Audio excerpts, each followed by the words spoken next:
शान्तकारं भुजगशयनं पद्मनाभं सुरेशं विश्वधारं गगनसदृशं मेघवर्णं शुभांगं लक्ष्मीकान्तकमलनयनं योगिभिर्ध्यानगम्यं वन्दे विष्णु भवभयहरं सर्वलोकैकनाथं। जय श्री हरि विष्णु। आज के इस भक्ति यात्रा में हम जानेंगे, श्रवण करेंगे वर्ष 2025 में कार्तिक मास के नियम। कार्तिक मास कब से आरंभ हो रहा है, कब समाप्त होगा, कार्तिक मास में क्या करना चाहिए, क्या नहीं करना चाहिए, कार्तिक स्नान के नियम, कार्तिक में दीपदान का महत्व, कार्तिक में भगवान विष्णु लक्ष्मी माता की पूजन का महत्व, कार्तिक मास में स्नान दान का महत्व। सनातन धर्म में पौराणिक मान्यता के अनुसार हिंदू धर्म में कार्तिक मास को अत्यंत पावन माना गया है।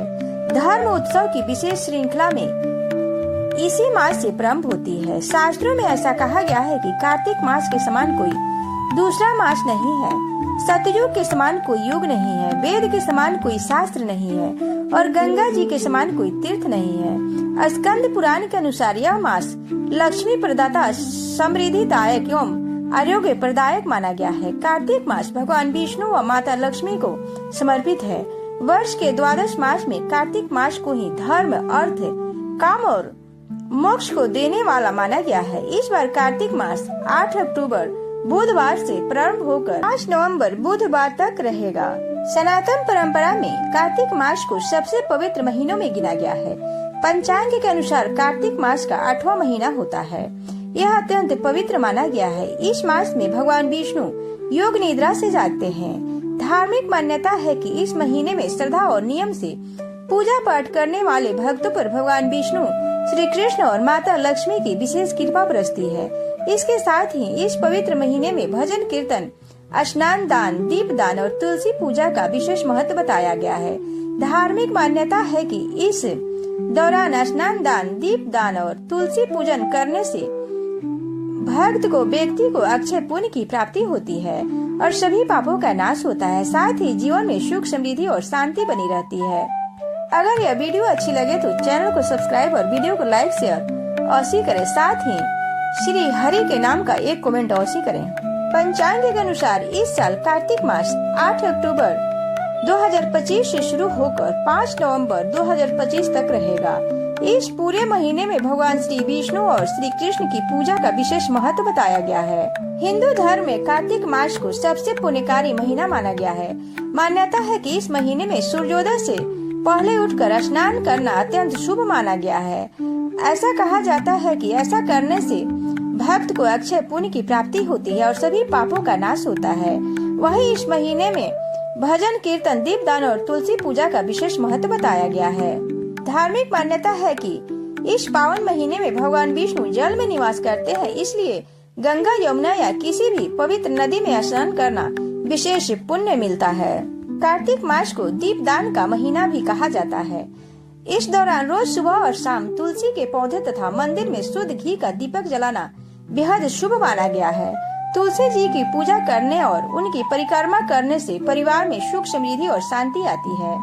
शास्त्र के अनुसार ऐसा करने से, इस महीने में दीपदान करने से लक्ष्मी माँ बेहद प्रसन्न होती है। कार्तिक मास में 1 माह तक आंवले के वृक्ष का सिंचन और पूजन करना शुभ फलदायी माना गया है। पीपल वृक्ष और तुलसी के पौधों की भी धूप दीप से पूजन करें। मास पर्यंत भगवान विष्णु को आंवला अर्पित करके उनका पूजन करने पर माँ लक्ष्मी की कृपा बनी रहती है। इस माह में भगवान विष्णु की महिमा में व्रत करने से ग्रह जनित दोषों से मुक्ति मिलती है तथा संकटों का निवारण होता है। कार्तिक मास में काला तिल व आंवले का चूर्ण लगाकर स्नान करने से समस्त पापों का शमन होता है। इस मास में नियम पूर्वक गंगा स्नान करके व्रत करने से तीर्थ यात्रा के समान फल की प्राप्ति होती है। अगर गंगा जी नजदीक नहीं हो तो घर के जल में ही गंगा जल मिलाकर स्नान करने से भी ये फल प्राप्त होता है। कार्तिक मास में स्नान दान व पुण्य करने की काफी महिमा है। धर्म शास्त्र के अनुसार इस माह में स्नान ध्यान करके व्रत रहकर भगवान विष्णु का पूजन करना विशेष पुण्य फलदायी माना जाता है। धार्मिक मान्यता है कि भगवान श्री कृष्ण और राधा का पूजन अर्चना भी करने से प्रभु की असीम कृपा बरसती है, जिससे जीवन में सुख, समृद्धि का सुयोग बनता है। अब जान लेते हैं कार्तिक मास में क्या करें, क्या ना करें।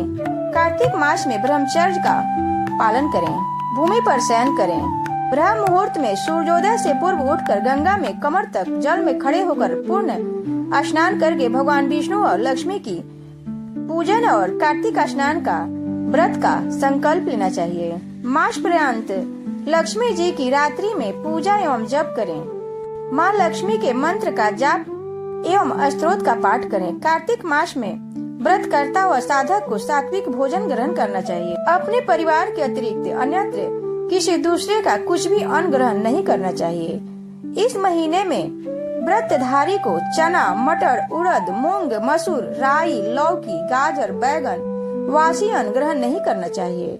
लहसुन, प्याज और तेल का प्रयोग नहीं करना चाहिए। कार्तिक मास की द्वितीय, सप्तमी, नवमी, दशमी, त्रयोदशी और अमावस्या के दिन तिल और आंवले का प्रयोग नहीं करना चाहिए। कार्तिक मास में स्नान और व्रत करने वालों को केवल कार्तिक, कृष्ण, नरक चतुर्दशी के दिन ही तेल लगाना चाहिए। मास के अन्य दिनों में शरीर पर तेल लगाना वर्जित है। इस पवित्र मास में भगवान विष्णु और कृष्ण के मंत्रों का अधिक से अधिक जप करना चाहिए। इसके साथ ही माता लक्ष्मी की पूजा भी अत्यंत फलदायी मानी गई है। लक्ष्मी जी का आशीर्वाद पाने के लिए इस दौरान श्री सूक्त, कनकधारा स्तोत्र, लक्ष्मी स्तोत्र, श्री विष्णु सहस्त्र नाम का पाठ करना चाहिए। कार्तिक मास श्री कृष्ण की पूजा के लिए भी सबसे उत्तम माना गया है। कार्तिक मास को दीपदान का महीना भी कहा जाता है।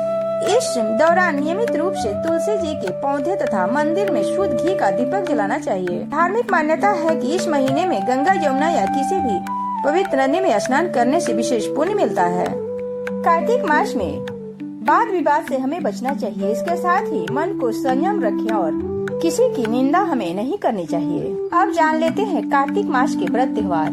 8 अक्टूबर स्नान दान व्रत नियम आरंभ। 10 अक्टूबर संकष्टी श्री गणेश चतुर्दशी, करक चतुर्थी, करवा चौथ व्रत। 11 अक्टूबर कोकिला पंचमी। 13 अक्टूबर अहोई अष्टमी व्रत, कालाष्टमी व्रत, श्री राधा अष्टमी व्रत। 17 अक्टूबर रंभा एकादशी व्रत। 18 अक्टूबर प्रदोष व्रत व धन त्रयोदशी व्रत, धनतेरस, धन्वंतरी जयंती।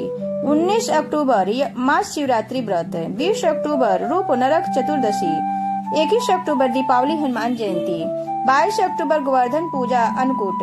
23 अक्टूबर भैया दूज। 27 अक्टूबर छठ, डाला छठ, सूर्य षष्ठी व्रत। 5 नवंबर स्नान दान की कार्तिक पूर्णिमा, गुरु नानक जयंती, कार्तिक पूर्णिमा, देव दीपावली, कार्तिक मास के यम नियम, व्रत, स्नान आदि के धार्मिक अनुष्ठान की समाप्ति।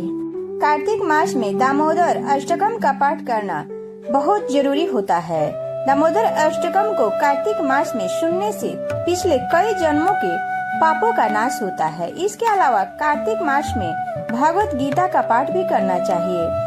इसके अलावा प्रतिदिन भगवान दामोदर को दिया दिखाना चाहिए। कार्तिक मास में श्री हरि मंत्र के नाम का जाप करना चाहिए। जो भी लोग इस माह में एक बार भी श्री हरि नाम का जाप करते हैं उनकी सभी इच्छाएं पूर्ण होती है। इसके साथ ही इस पवित्र माह में भजन कीर्तन, दीपदान और तुलसी पूजा का भी विशेष महत्व होता है। कार्तिक मास में करवा चौथ, दीपावली, छठ समेत कई अहम पर्व मनाए जाते हैं।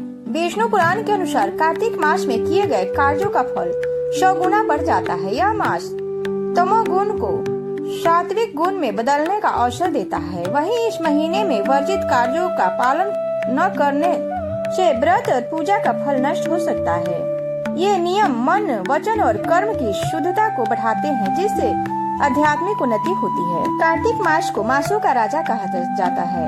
यह महीना भगवान विष्णु और माता तुलसी की भक्ति के लिए पवित्र समय है। स्कंद पुराण और पद्म पुराण में इसे मोक्ष दायी मास बताया गया है, जहाँ दीपदान, कार्तिक स्नान और तुलसी पूजा से जीवन में सुख शांति आती है। वहीं कुछ कार्यों को वर्जित माना गया है। इनसे बचने से न केवल पापों का नाश होता है बल्कि भगवान विष्णु की कृपा भी प्राप्त होती है। जय श्री हरि विष्णु। भगवान विष्णु सबकी इच्छा पूर्ण करें।